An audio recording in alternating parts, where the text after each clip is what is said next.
wanted to bring you into part 2 of the Zola review with me and my fellow Classic Nerds member, Quentin. I won't take up any more of your time, so let's get back to the review. Like what? Go for go your ahead. scene. I need to know your favorite scene. My favorite scene?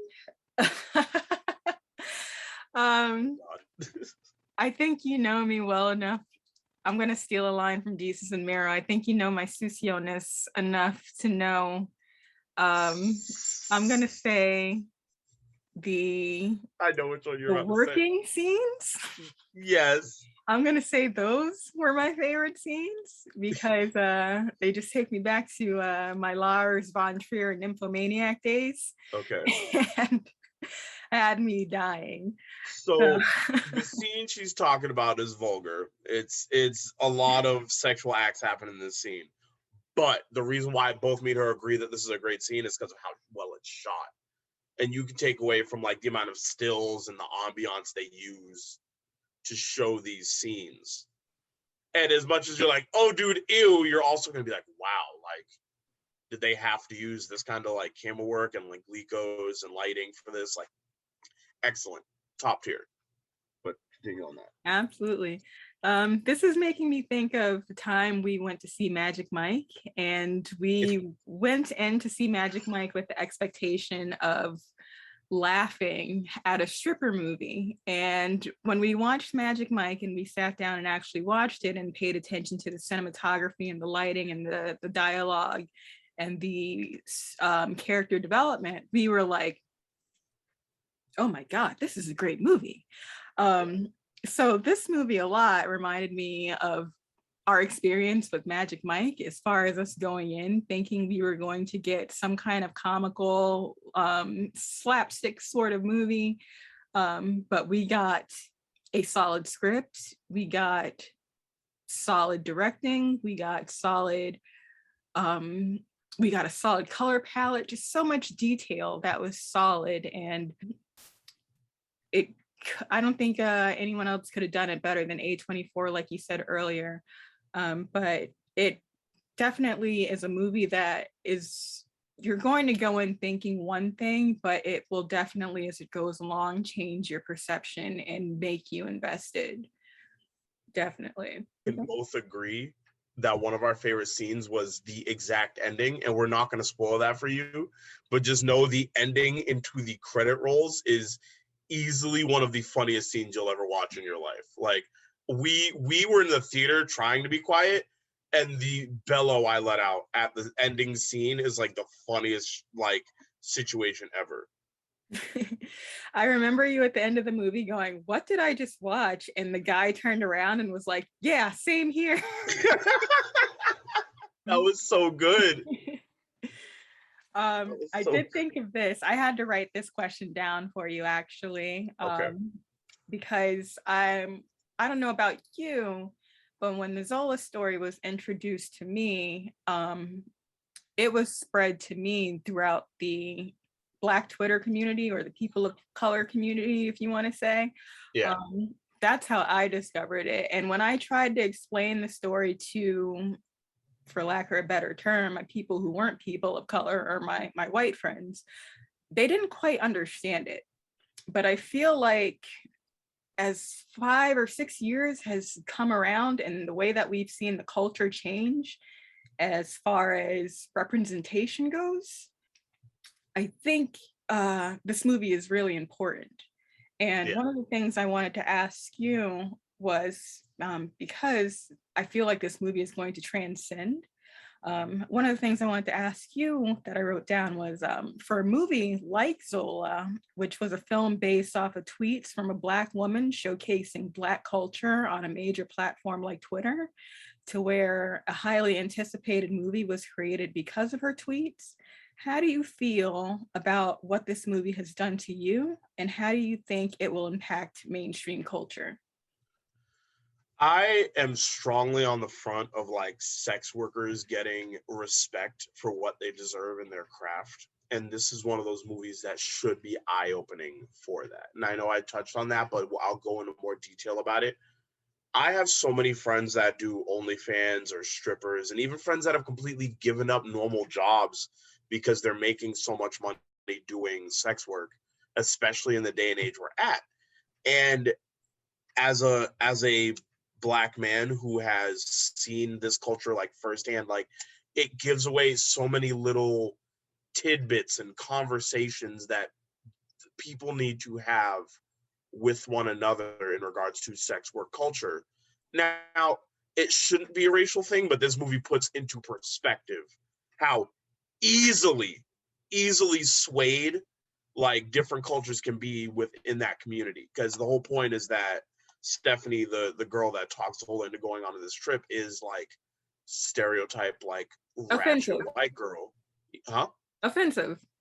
Yeah, it's offensive. Like she was out of her mind. And like that's the real case of this person, was that she was out of her mind. She took advantage of her family and other people to do this situation.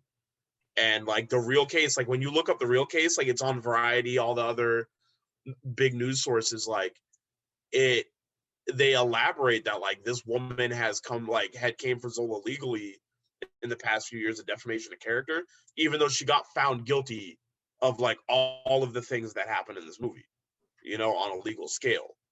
You know what I'm saying? So it's like she tried to drag Zola in real life for all of the things she did.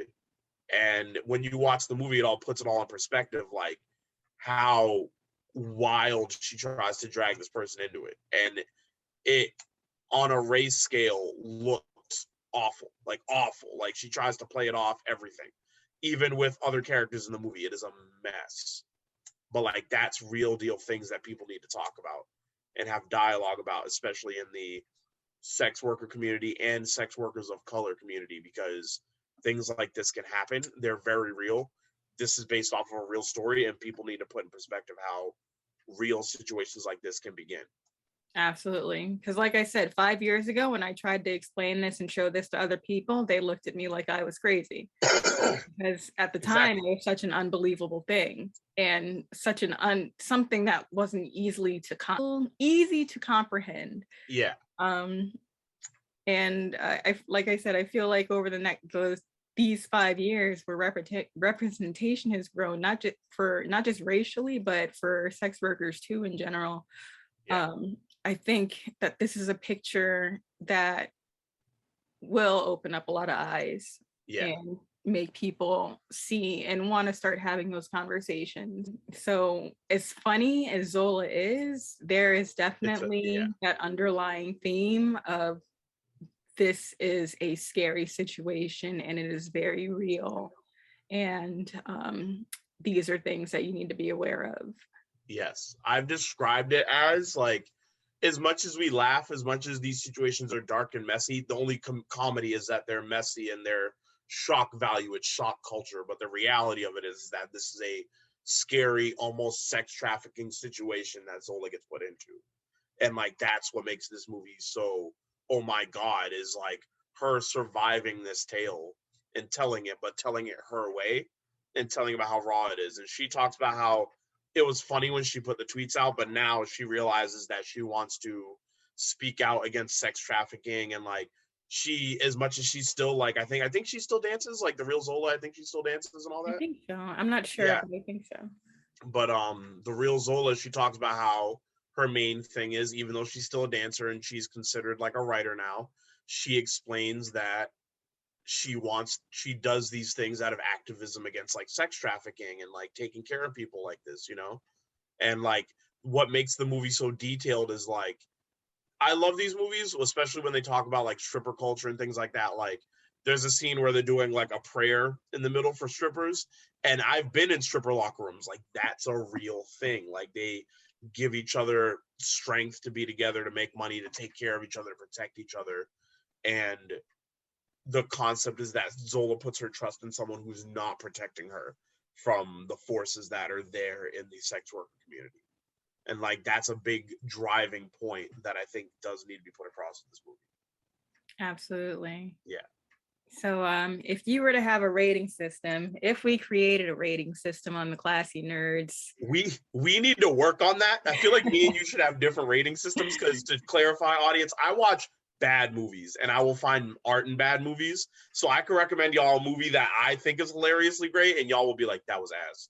And like, I don't want to do that to y'all, but if I had to put it on a movie, like, I want it to win any award, if anything, for costuming or for like the way it's, I wanted to win at least two from somebody. Like, I need to win at least two big awards. But I gotta put it right up there with, for me, I gotta put it at an 8 out of 10, because not everyone's gonna like, this is gonna be a cult classic. Even if it doesn't blow up, this is gonna be a movie I'm gonna watch over and over, like, when it comes out. Like, I'll admit I like bad movies, but then we also need to do, like, me and Amanda will go see really good, acclaimed, Academy Award nominated movies, and we need to make categories for those, and those are different. Like, we need to put those in different categories. We need to have we have a high medium, like, voting category, you know what I'm saying?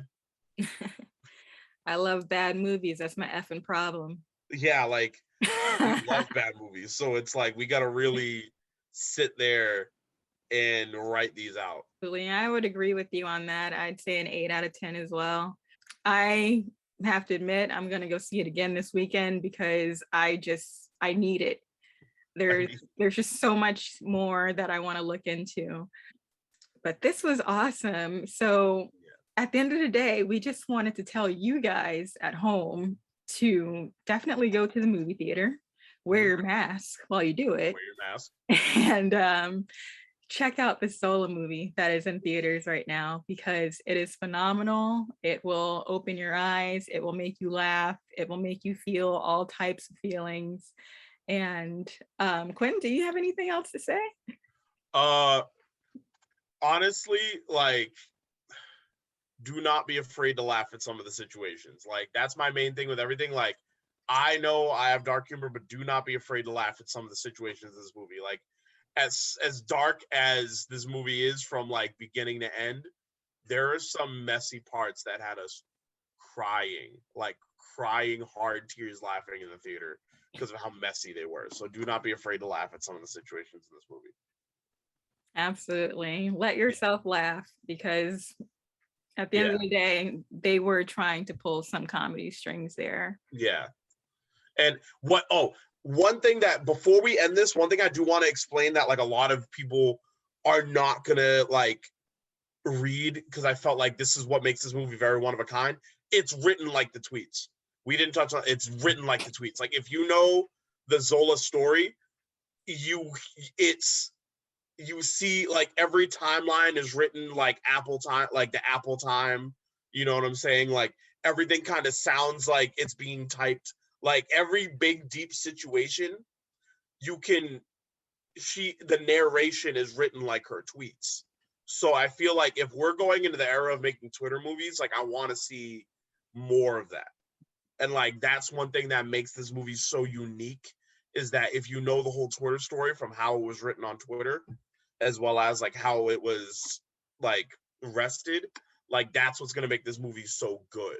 Is, like, scene happens, Zola's narration, and she'll say something and you'll hear it as the tweet that you read.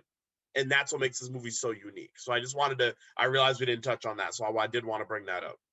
Thank you for bringing that up. And I don't know if you noticed, but when the movie wrapped up, you could hear it was the sound effect that the iPhone makes when you put it to sleep.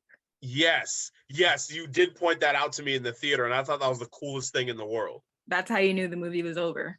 Yeah, I thought that was, like, the coolest thing I was like, this is dope. Like, that's what made it so good. So we did forget that, and I did want to bring that up. Absolutely. So great movie. Well, it was great having you on, Quentin. Everybody, just so you know, this is the other half of the Classy Nerds, in case you weren't wondering.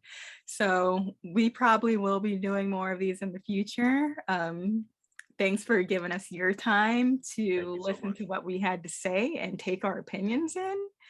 And we'll see you sometime around the internet, and take care of yourselves and be safe. See you guys later. Bye.